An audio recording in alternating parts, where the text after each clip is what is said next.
ačiū, kad sudalyvavo.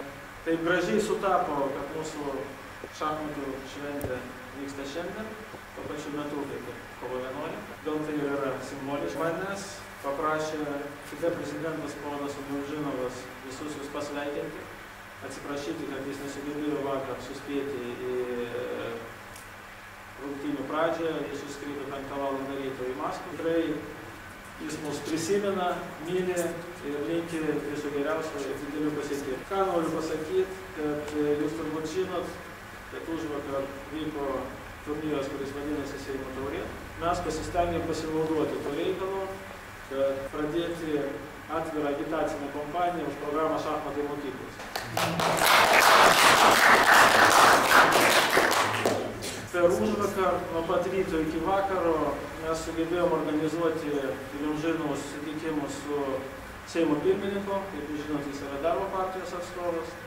Mes pasveikinom Landsbergį ir Juršėną už jų iš tikrųjų didelę pagalbą šachmatų vystymui.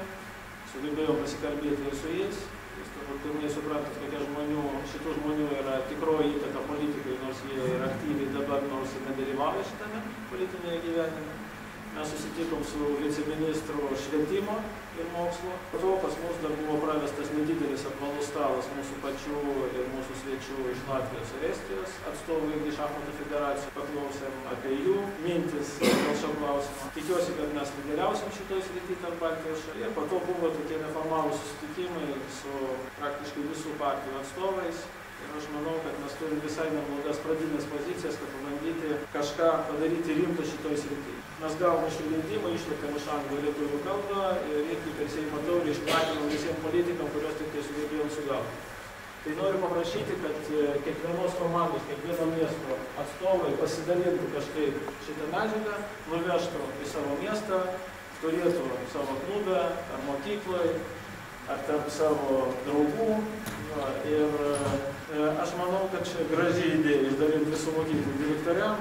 Aš manau, kad viena iš dalių šitos programos agitacijų įgyvendinimas, galbūt ir medžiagos dalinimas po visus miestus, todėl kad aš manau, jūs pilnai suprantat, kad įvykdžius šitą programą mes nesiekiam iš tikrųjų tapti galbūt tikriausia šalim sportinė prasme, bet patikėkit, aš manau, kad šachmatų situacija Lietuvoje, jeigu mums pavyks pradėti vystyti bet kokiam pavidale šachmatus mokyklose, pasikeis radikaliai.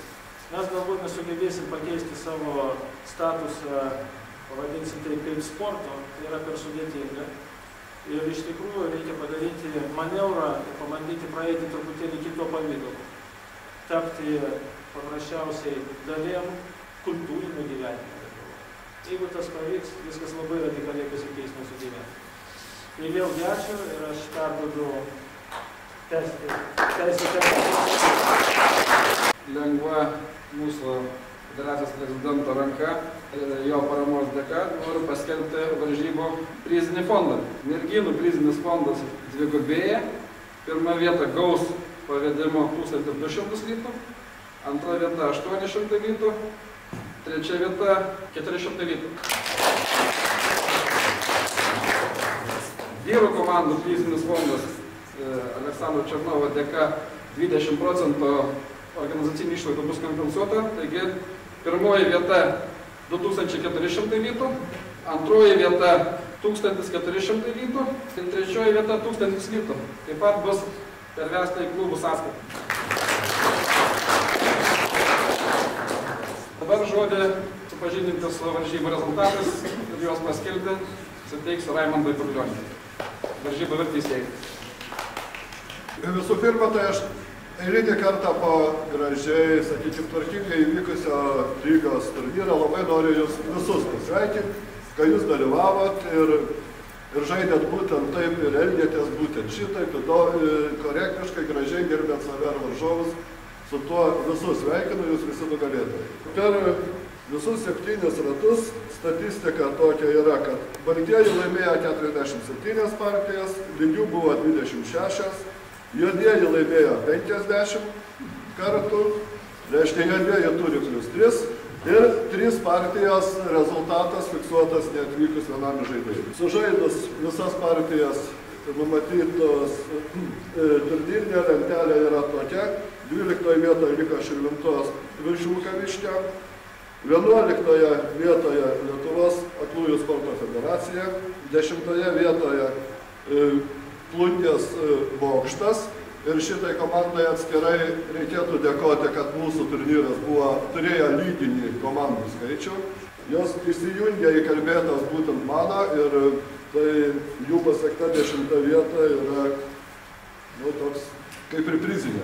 9 vieta Šiaulių Fortūna, kuri pirmą kartą lygino komandų skaičių. Kai komandos buvo 9, jos prisirašė, kad būtų 10. Kai komandų buvo 11, Plungė išgelbėjo, kad būtų 12. Irgi sveikinimai šitai komandai. 8 vieta Kauno Margiris 1, 7 vieta Kauno Margiris 2, 6 vieta Vilniaus Sportas 2 komanda, 5 vieta Biržų šachmatų klubas, 4 vieta Kauno šachmatų federacija. Dabar kviesime Klaipėdos Jūros komandą iškovojusią 3 vietą. 9 komandiniai taškai, 13 partijos taškų. Taip, iš pradžių reikėtų diplomą komandinį atiduoti kartais. Ir apdovanojama žaidėja Olga Beliajeva, 4,5 tašką iš 7 partijų, Asta Pidzelienė, šiaip tai gal ne šita Asta buvo, bet vis tiek duosim, 2,5 tašką iš 5 partijų. Šitoje komandoje buvo Viktorija Didmonaitė, kurios aš dabar nematau. Bet jai medalis ir diplomas priklauso su 0,5 tašką iš 2 partijų. Ir Ksenija Černavina turinti 5,5 tašką iš 7.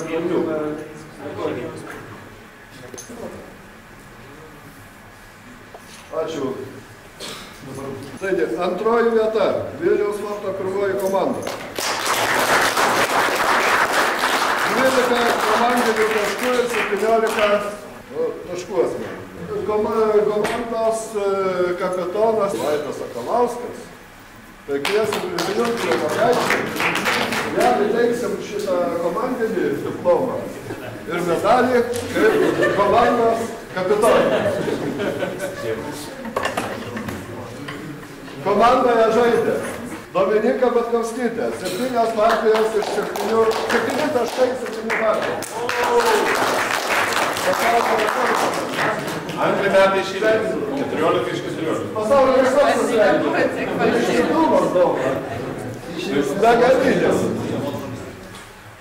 Zvesta Kasputė, 6 iš 6. Irgi.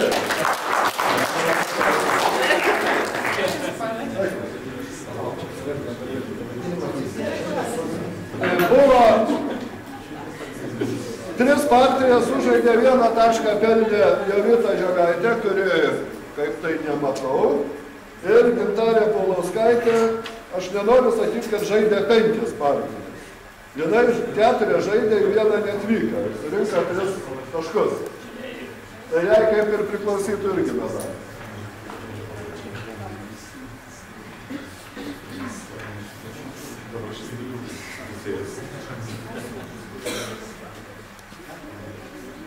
2013 metų Lietuvos moterų šachmatų lygos čempionės. Nuspėkime. Panevėžio kūno kultūros sporto centro komanda Nikė.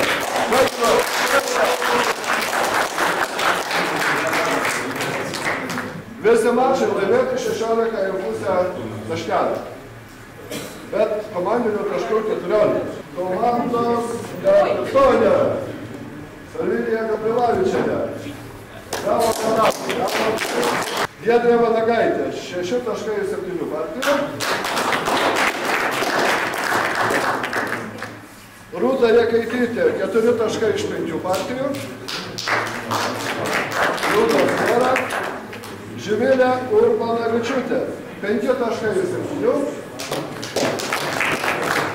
Ir Skaistė Šamonaitė, 1,5 tašką iš 2 partijų.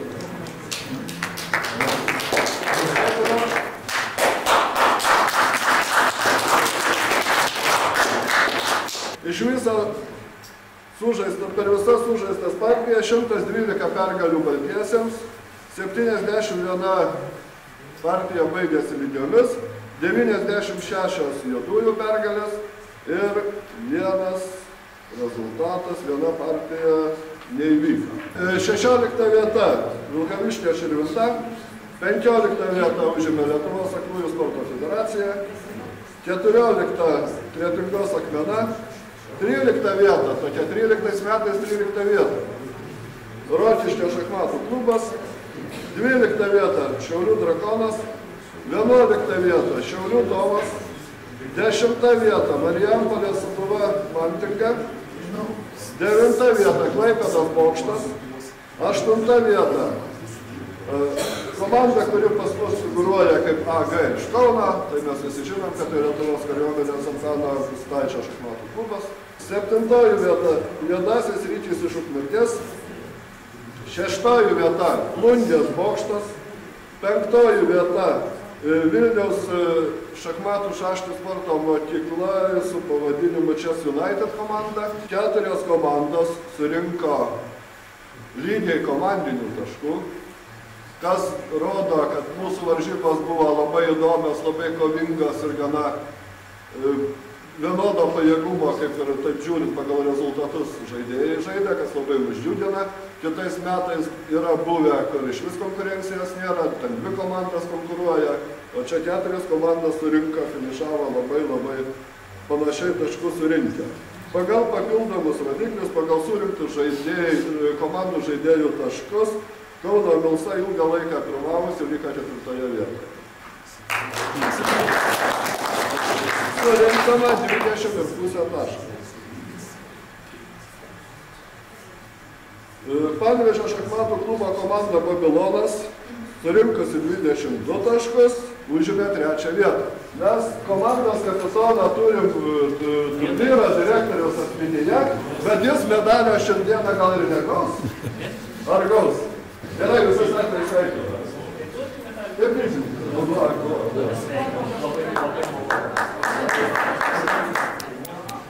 Tarptautinis didmiestis Aloyzas Kveinys, 4 taškai iš 7.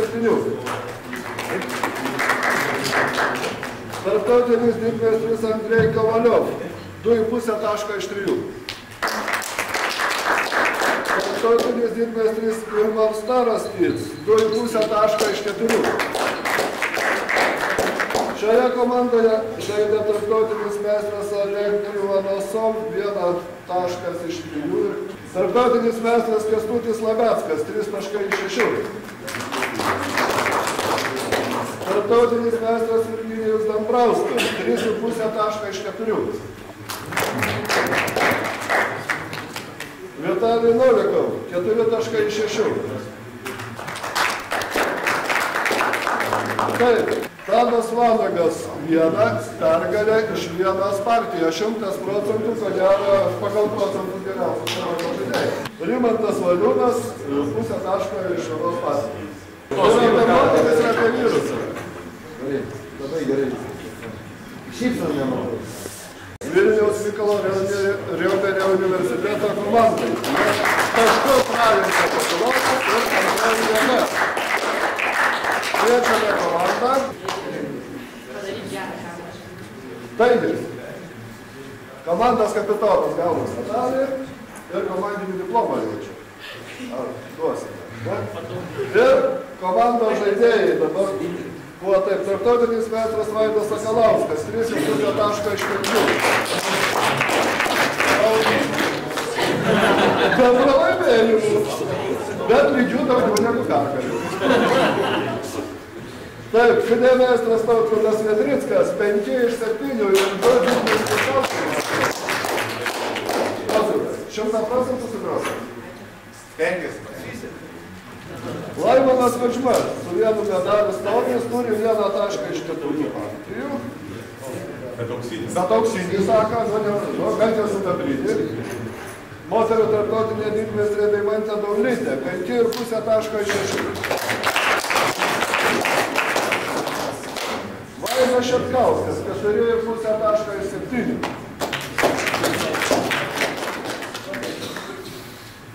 Tarptautinė moterų meistrė Salomėja Zaksaitė, 2,5 iš 5. Ir ši komanda pakartoja Babiloną pasiekimą, 100% pasiekė Žygimantas Nešinskas, žaidė 1 partiją. Ir laimėjo. Tai gal.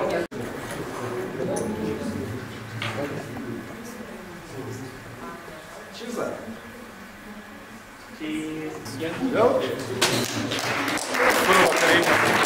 Patys laimingiausi buvo, nors turnyro viduryje gal labai nelaimingi buvo šitas komandos žaidėjai. Sunkiai pradėjo, bet gerai galingai finišavę. Čia svarbiausia buvo Kauno Žalgiris čempionas.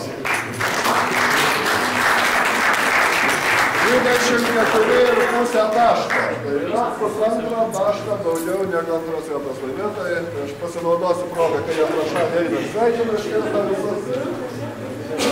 Saulandas kapitonas pagal mane tai buvo nelaimutis šalis parašytas.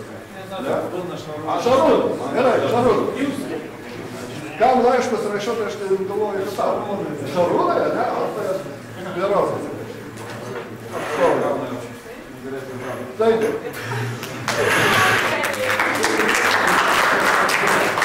Komanda žaidėjų. Tarptautinis didmeistris Šarūnas Šulskis. 6,7.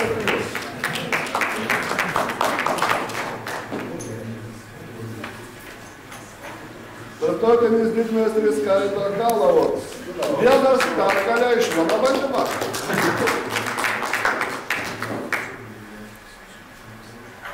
Tomas Laurušas, 4,6.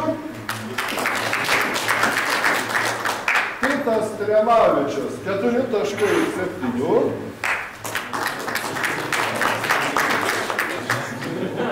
Fidemeistras Laimutis Šalis, 4,5,6. Ir dar 3 žaidėjai, kurių aš čia šiandieną nematau, bet įvardino. Giedrius Šulskis 1 iš 1 partijos, 1 taškas. Stasys Stefanavičius 5 partijas žaidė, 3 laimėjo ir 1 varžovas neatvyko. Iš viso 4 taškai. 3 pergalės ir 1 vakar. Pliusas. Ir Markas Černiauskas 1 kartą pabandė, nieko nelaimėjo, bet ateityje galbūt. Taigi, dar...